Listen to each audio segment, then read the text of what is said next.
sabia se era revelação ou sonho, eu não conhecia nada disso ainda. Olhando para trás, eu vi a minha mãe, baixinha, gordinha, pegando fogo, em chamas, pastor Reuel. E ela corria para fora de casa. E quando ela chegava no pátio da casa, Jesus descendo do céu, ele pegava a minha mãe e ia levando ela para a glória. E eu, assustado, 11 anos de idade, eu comecei a gritar dizendo: Jesus, me leva. Jesus, eu também quero subir. E eu ouvi uma frase do Senhor Jesus que até hoje ecoa aos meus ouvidos. Quando Jesus disse assim: olha, Dilson, você e os teus irmãos ainda não estão preparados. Quando Jesus disse essa frase, tudo desapareceu e eu voltei a ver o teto de casa novamente. E assustado, eu saí correndo pela casa a procurar a minha mãe. Encontrei-a na cozinha. Confesso que eu fiquei feliz por ela não ter subido e eu não ter ficado. Então eu abracei a minha mãe e disse: mãe, o que é que está acontecendo? Por que a senhora está preparada e eu não? Jesus levava a senhora e não quis me levar. Que fogo é esse que estava na senhora?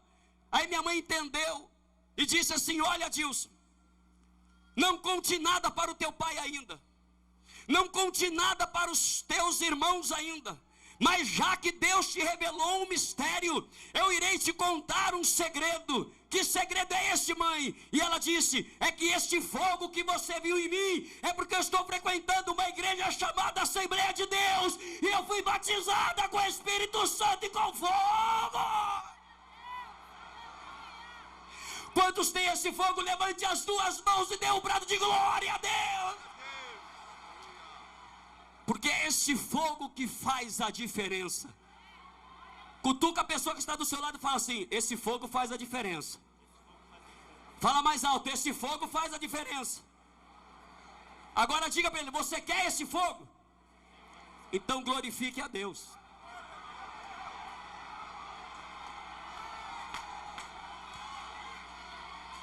Ei, meu Deus, aleluia. Olha! Agora eu quero entrar no texto. Eu não acredito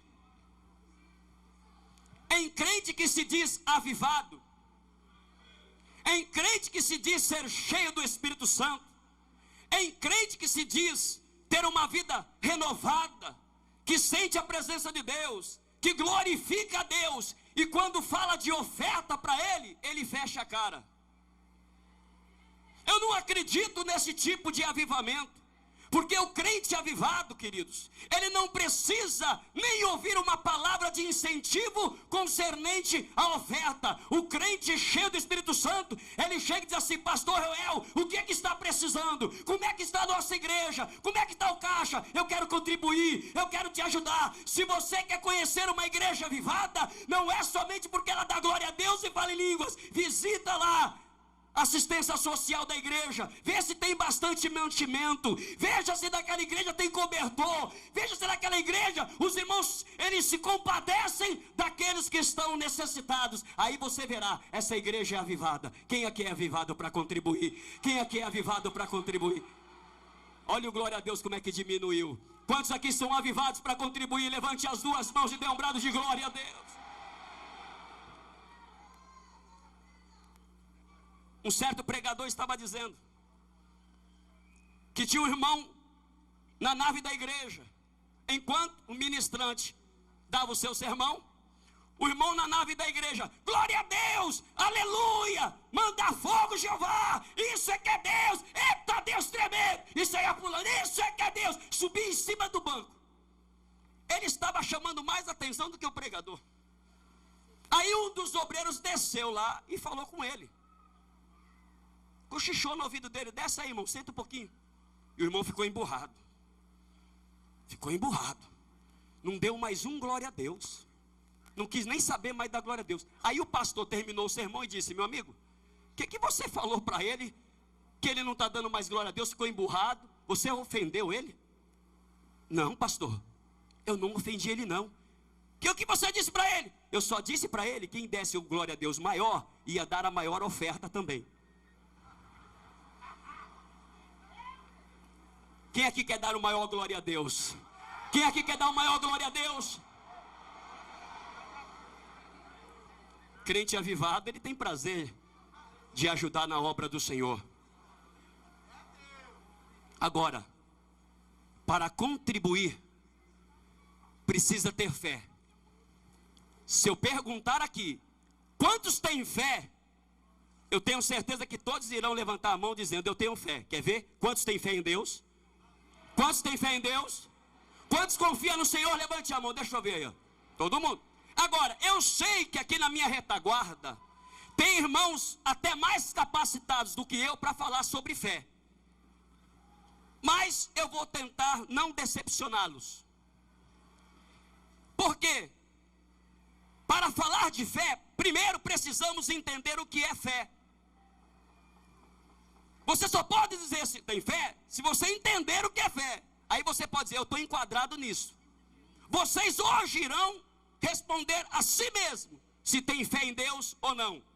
Primeiro, o que é fé? Fé é a capacidade que o Espírito Santo de Deus nos dá de confiarmos em sua palavra. Fé é a capacidade que o Espírito Santo de Deus nos dá de confiarmos em sua palavra.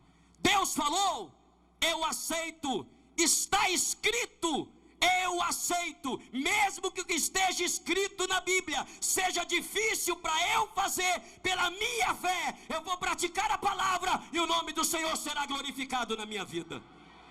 Quantos têm fé para praticar a palavra? Isso é fé. O que é fé? Fé é quando nós somos movidos a descansarmos do caráter de Deus. Fé é quando nós somos movidos a descansarmos no caráter de Deus. O que é que a Bíblia me revelou concernente ao caráter de Deus?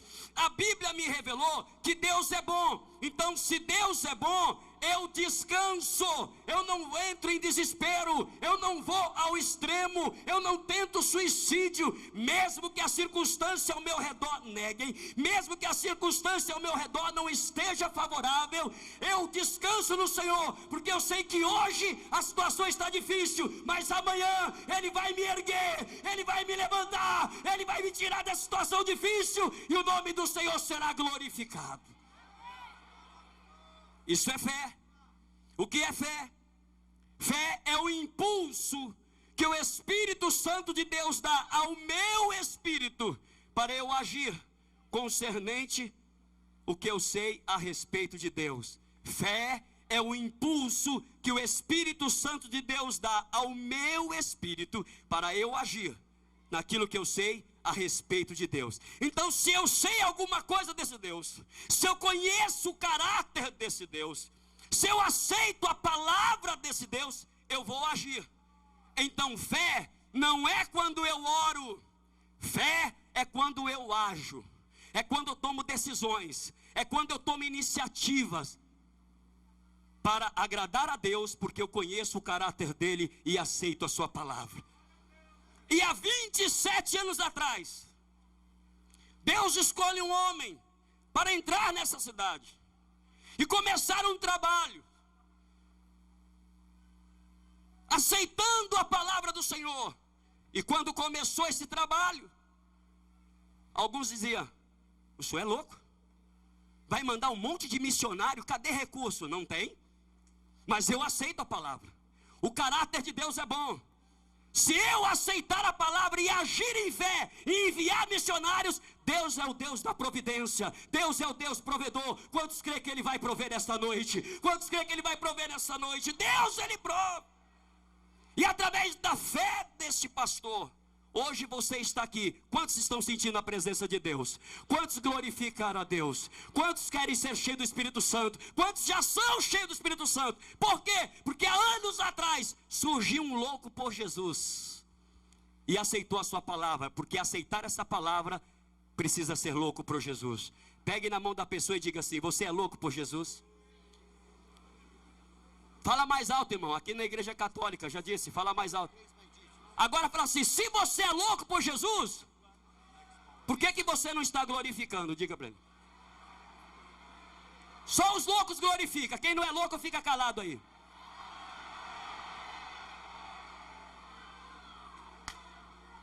Aleluia. Glória a Deus. Porque o Senhor foi um louco por Jesus. E hoje está esse povo aqui sentindo a presença do Espírito Santo de Deus. Agora, queridos, se eu aceito a palavra de Deus, confio no caráter de Deus, eu tenho que agir em fé.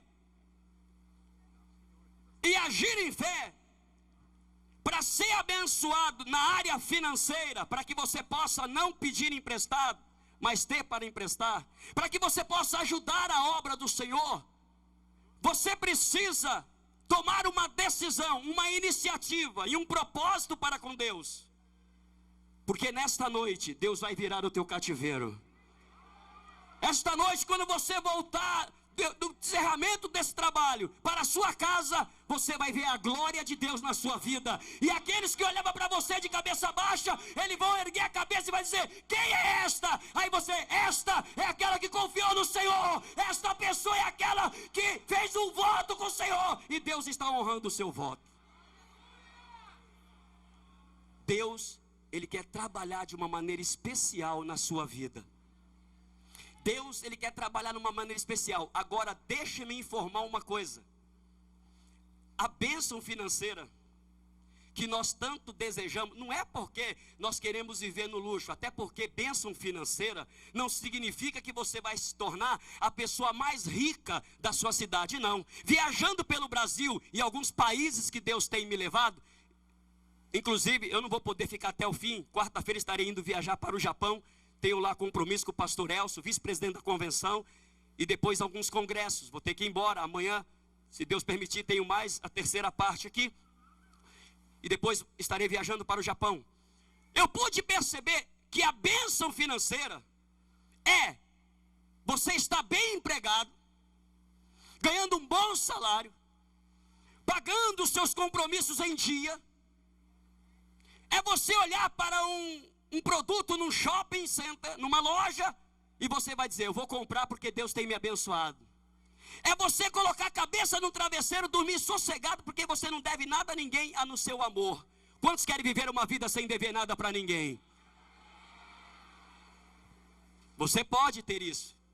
Agora, para obter essa tão sonhada bênção financeira, para te dar uma tranquilidade, inclusive eu quero dizer, queridos, que a bênção financeira, ela também te ajuda no casamento. A bênção financeira, ela é fundamental para o casamento. O marido, ele fica desempregado muito tempo, os nervos se alteram. A esposa, ela quer dar aos seus filhos alguma coisa e não pode. Ela também fica um pouco alterada. Por causa de uma besteirinha de nada, cria-se uma bola de neve, uma discussão terrível dentro de casa, porque os nervos estão alterados por causa da falta do recurso, porque não pode comprar, não pode pagar a conta, não pode resolver. Mas quando o marido está empregado, pagando tudo direitinho, às vezes uma circunstância até maior resolve com mais tranquilidade, porque está tudo indo bem, então você consegue controlar os ânimos. Sim ou não, queridos? Sim ou não? A bênção financeira, ela ajuda, e é incrível dizer, mas ela ajuda até na vida espiritual. Às vezes a pessoa está tão endividada, com tantos problemas, tantas coisas para resolver, que ela não tem força para chegar na igreja e dar glória a Deus. Ela só fica chorando no canto. Ela não consegue fazer nada, porque ela sabe que amanhã será um dia terrível para ela. Ela tem que encarar uma dificuldade muito grande, e ela fica ali miúda. E ainda tem pregadores irresponsáveis que olham para a irmã, não sabe o problema dela e diz assim: dê glória a Deus, crente ruim, ô crente geladeira, ô crente com problema, esse crente não vai para o céu. Mas só Deus sabe a situação que ela está passando. Quantos concordam com isso? Levante as duas mãos e digam: é verdade. A bênção financeira ajuda também na vida espiritual. Não é fundamental, mas ajuda. Agora, queridos, não se resolve o problema financeiro, me desculpe, mas é uma verdade, com glória a Deus e aleluia, com jejum, oração, consagração, não. A bênção financeira, não adianta você orar, jejuar, consagrar para ter a bênção financeira, porque a única parte na Bíblia que fala que Deus vai abrir janelas dos céus e derramar bênção em medida. Bênção em medida não tem profundidade, nem altura, comprimento e largura. É quando nós dizimamos e ofertamos na casa do Senhor Quem tem prazer de dizimar e ofertar na casa do Senhor? Quantos dizem assim, eu gostaria tanto de ir naquele evento dos Gideões, mas ele passa o ano inteiro sem dizimar e ofertar. Aí ele não consegue vir, ele só fica desejando. Um dia Deus vai abrir a porta, oferta aí, meu irmão. Não vai. E eu provo isso. Como que o senhor prova, pastor Dilson Alecrim? Sabe como é que eu provo? Porque a minha mãe, quando eu era criança, meus irmãos, a minha mãe era uma mulher cheia do Espírito Santo. Ainda é, mas hoje já está com 70 anos de idade, então ela está mais reservada. Mas a minha mãe era tão cheia do Espírito Santo, pastor Djalma, que quando a mocidade ia embora da igreja, dava a paz do Senhor à distância para minha mãe. Pai do Senhor, irmã Margarida, e saia correndo, porque se pega na mão da velhinha, era um raio-x, Deus revelava tudo.